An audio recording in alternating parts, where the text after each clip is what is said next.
Okay, welcome to the channel Study with Kiri Sister. Okay, we are continuing chapter 15, that is area and perimeter of a triangle and quadrilateral. And exercise 15.2 हम कर रहे थे. I think मैंने question number 14 तक complete करा दिया था, 14 तक.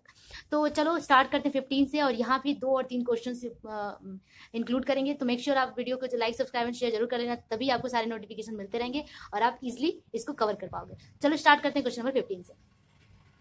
ओके, तो क्वेश्चन नंबर 15 इस तरीके से है. मारिया 18 किलोमीटर प्रति घंटे की चाल से साइकिल द्वारा एक समबाहु त्रिभुजाकार मैदान के चारों ओर, समबाहु त्रिभुजाकार मैदान है, चारों ओर 10 मिनट में एक बार घूम लेती है. तो त्रिभुज के कोणीय बिंदु से भुजा के मध्य बिंदु तक सीधा जाने में मारिया को कितना समय लगेगा, ये हमें बताना है. ठीक है, तो इसका मैं पहले फिगर बना लूं फिर आपको बताती हूँ.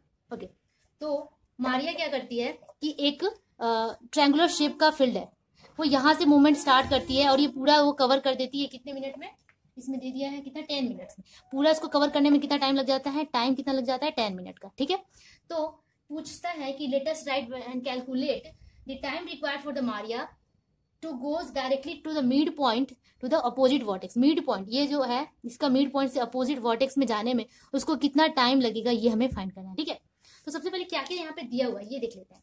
सबसे पहले ये दिया हुआ है कि स्पीड ऑफ मारिया भी यहाँ पे दे दिया है कि मारिया का स्पीड कितना है, कितना वो वेग से जा रही है. ठीक है, तो वेग लिख सकते हैं कि वे मारिया का वेग बराबर, या फिर स्पीड ऑफ मारिया, यानी स्पीड ऑफ मारिया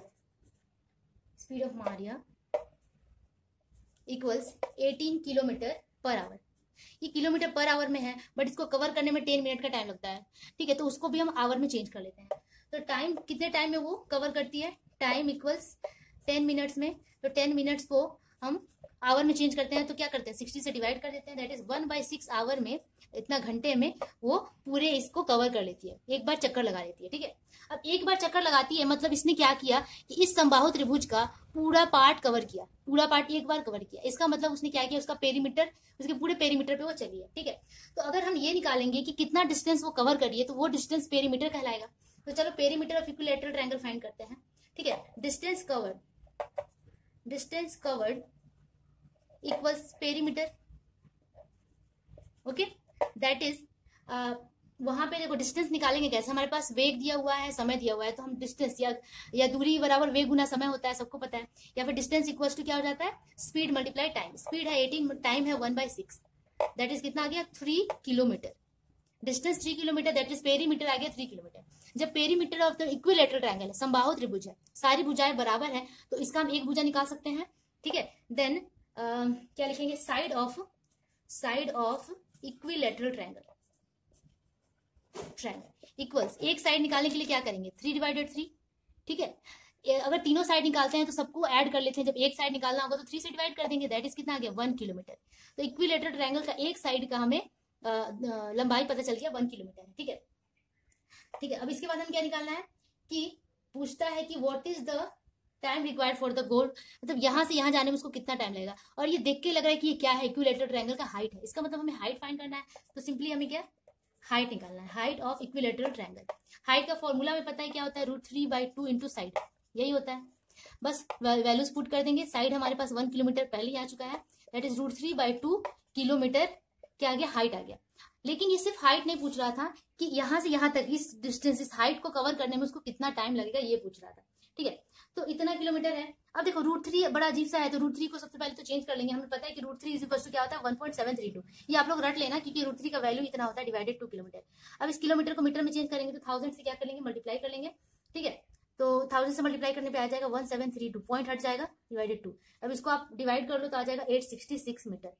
तो ये पूरा अगर मीटर में चेंज कर ले तो ये कितना आ गया 866 मीटर. ओके, अब हमें निकालना क्या था actually, time taken to go from the mid point to the opposite vertex, मतलब कि हमें हाइट को कवर करने में कितना टाइम लग रहा है, ये हमें निकालना है. ठीक है, तो लिखेंगे टाइम टू कवर हाइट, या फिर आप पूरा वो लिख सकते हैं कि from the mid point to the opposite vertex equal. तो distance of the mid point from the vertex हमने निकाल लिया, मतलब कि हमने हाइट निकाल लिया. डिस्टेंस ये डिस्टेंस या हाइट सेम है, तो हमने हाइट 866 मीटर निकाल लिया. बट हमें time to cover the height निकालना है एक्चुअली में. तो टाइम कितना लग रहा है, तो हमें पता है कि टाइम का फॉर्मूला होता है डिस्टेंस बाय स्पीड. डिस्टेंस है 866 है और स्पीड कितना है उसका 18 किलोमीटर पर आवर. ठीक है, तो 18 किलोमीटर पर आवर है, तो क्यों ना हम क्या करें कि 18 किलोमीटर पर आवर को चेंज कर लें, क्योंकि ये मीटर में है तो उसको भी तो मीटर में चेंज करना होगा. तो जब उसे चेंज करेंगे 18 किलोमीटर पर आवर को, तो क्या होगा 866 पर आवर है और ये है मीटर, ठीक है। तो 18 में किलोमीटर से मीटर में चेंज करने के लिए 1000 से मल्टीप्लाई, डिवाइडेड, ये बाई का मतलब डिवाइडेड आवर, 1 आवर में कितना सेकंड होता है 3600 सेकंड, तो डिवाइडेड 36 डिवाइडेड 3600, ये डिवाइड ना लिख करके ये जो डिवाइड है वो ऊपर मल्टीप्लाई में चला जाएगा इसके साथ, 3600 हो जाएगा, ठीक है। अब यहाँ से इसको कैलकुलेट कर लेते हैं, 2 0 से 2 0 गया और यहाँ से 18 2 जा 36, 2 से इसको कट करेंगे तो 5 से इसको डिवाइड कर लेते हैं, तो ये आ जाएगा आपका कितना 173.2 सेकंड। अभी सेकंड में आ गया, बट हमें एक्चुअल मिनट में चाहिए आंसर, क्योंकि मिनट में ही आंसर दिया होगा आपकी बुक में जहां तक मुझे लगता है। तो क्या करेंगे, मिनट में चेंज करने के लिए 173.2 को 60 से डिवाइड कर देंगे। अब इसको आप 60 से डिवाइड कर सकते हैं, आप करके देख लेना, आपका आ जाएगा 2.89 अप्रॉक्स या लगभग, ठीक है। तो इतना क्या आ गया मिनट, ये मिनट में चेंज हो गया and this is the required answer, ठीक है। तो इसी तरीके से आपका ये क्वेश्चन नंबर 15 कंप्लीट होता है। होप आप लोग को ये सोल्यूशन समझ में आया होगा। तो चलो अब मूव करते हैं क्वेश्चन नंबर 16 पे। क्वेश्चन नंबर 16 क्या कह रहा है, if the length of the each side of equilateral triangle increases by 1 metre. एक इक्विलैटरल ट्रायंगल है जिसका लेंथ ऑफ ईच साइड हमने 1 मीटर अगर बढ़ा दिया, 1 मीटर अगर हमने बढ़ा दिया, then the area will be increases by √3 square metre. Area भी इसका पहले से कितना इंक्रीज हो जाता है, √3 स्क्वायर मीटर हो जाता है, ठीक है, एरिया इंक्रीज हो जाता है। And calculate the length of the side of equilateral triangle. तो हमें लेंथ ऑफ द साइड मतलब कि इसका लेंथ ऑफ द साइड क्या है ये हमें फाइंड करना है, ठीक है।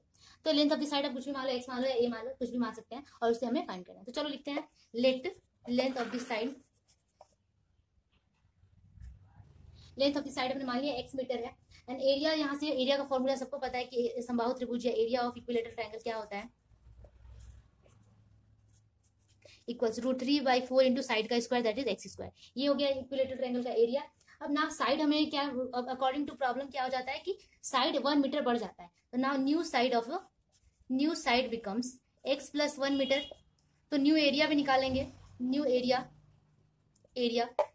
बस x में x + 1 ऐड कर देना है, √3/4 into x + 1 the whole square, ये हो गया न्यू एरिया।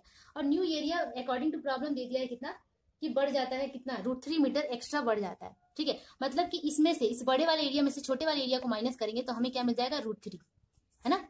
मतलब कि √3 बढ़ जाता है, इसका मतलब कि इस बड़े वाले में से छोटे वाले एरिया को, जो कि नॉर्मल एरिया होता है, उसको माइनस कर देंगे तो हमें मिल जाएगा √3, ठीक है।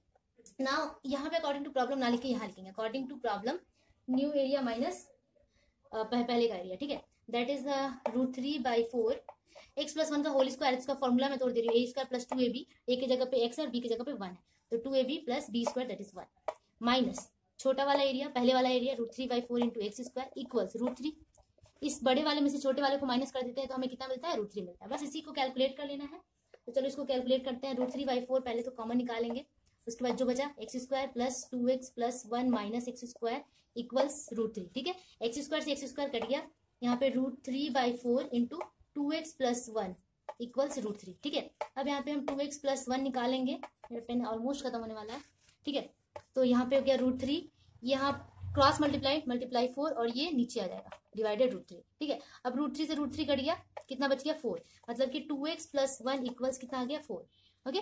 नाउ हमें इसलिए बस क्या करना है, कैलकुलेट कर लेना है। तो अब इसको सिंप्लीफाई कर लेते हैं, 2x = 1, then 2x equals 4 - 1 3, that is x equals कितना हो गया 4 - 1 3 हो गया था, तो x इक्वल्स 3/2।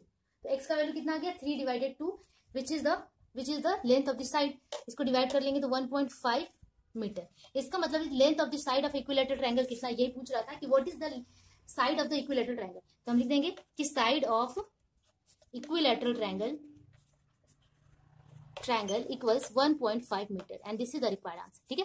तो इसी तरीके से क्वेश्चन नंबर 16 बनेगा। बहुत ही इजी क्वेश्चन है, वो आप लोग को समझ में आया होगा। अगर समझ में आया तो प्लीज लाइक का बटन जरूर दबा देना और हमारे चैनल को सब्सक्राइब जरूर कर लेना, तभी आपको सारे नोटिफिकेशंस मिलते रहेंगे टाइम टू टाइम, ठीक है। तो होप आप लोग को ये आपको मैं फिर से एक बार सोल्यूशन को दिखा दूं पूरा स्क्रॉल करके कि आपको कंफ्यूजन ना हो, ओके। देन अगले वीडियो में मैं नेक्स्ट क्वेश्चंस कराऊंगी क्योंकि अभी मुझे कुछ काम है, okay. Then keep practising and keep watching, bye bye.